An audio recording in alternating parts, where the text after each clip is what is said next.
Let's begin.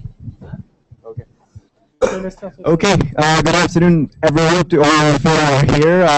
We are very lucky today to have our very special guest. I'm sure you recognize him, Mr. Efren Bata-Reyes, multiple-time world champion in billiards.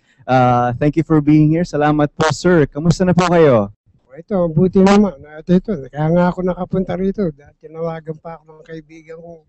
Ito si Jan. Wapo. Pangalawang beses niyo na pong bumisita, no?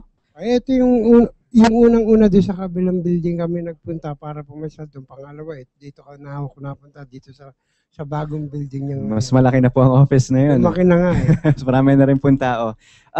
Sir, kamusta po? Active po kayo sa competitions? Marami pa rin po kayo sinasalihan ngayon? Sa ngayon, kagagaling ko pala ngayon sa Japan. Yung mga nakaraan, galing ako ng Amerika po. Kaya lang, medyo nahihirapan na ako ngayon dahil sa nagkakaroon na ng edad. I'm sure magaling pa din po. I'm sure people are also interested. Ano po masasabi niyo sa mga French players na nakalaban niyo overseas? I'm sure marami na kayong international competitions. Simula na magkaroon ng World Pool Championship dito sa Villar at naganalo nga ako noong 1999. Marami na nag-interest na maglaro na rin ng Villar kahit sa iba-ibang bansa. Kahit hindi nila linalaro itong pool na to. Alam mo yung dati kahit na Prince, ang linalaro nila snooker lang. Snooker? Okay, tapos meron din silang 8-ball doon. Kaya ngayon, eto nga, nag-design na sila. Ang dami nang gumaling ngayon. Hirap na kami. Nagka-chance po na nagkalaban kayo? Marami na kahit sila. Hindi lang siya. Marami na magaling ngayon sa France, lalo na sa Europe, dito sa London. Wow. Okay. Now, pag-usapan naman po natin tong special na Q-Stick. Ano po bang special dito sa Q-Stick that we have?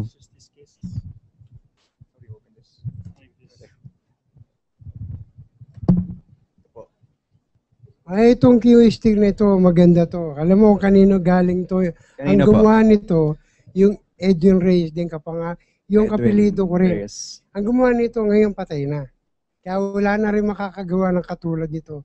Philippine ito, pero ganitong mga gawa niya, itong mamahalin tako na mga ginawa niya. So mga Reyes, magagaling ko sa billiards talaga. Hindi lang sa billiard, pati sa paggawa.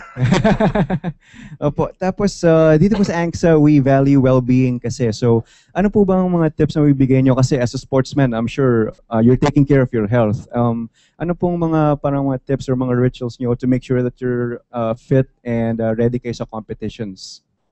Kamukha ito, wala kami laro ngayon itong mga SEA-Games ngayon. Next year pa magiging laro namin. Kaya madalas kami ngayon, dito kami nagtitraining sa game ball para sa mga full player ulit.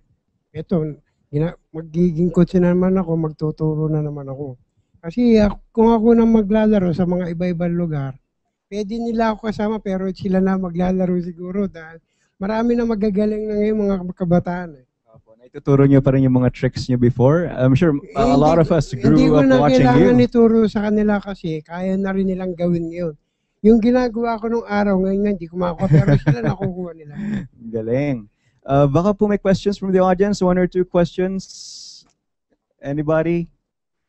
Well, at this point, I'm sure they're very excited to have their photo taken with you. And again, thank you very much for being here. It's an honor for us. Maraming salamat po.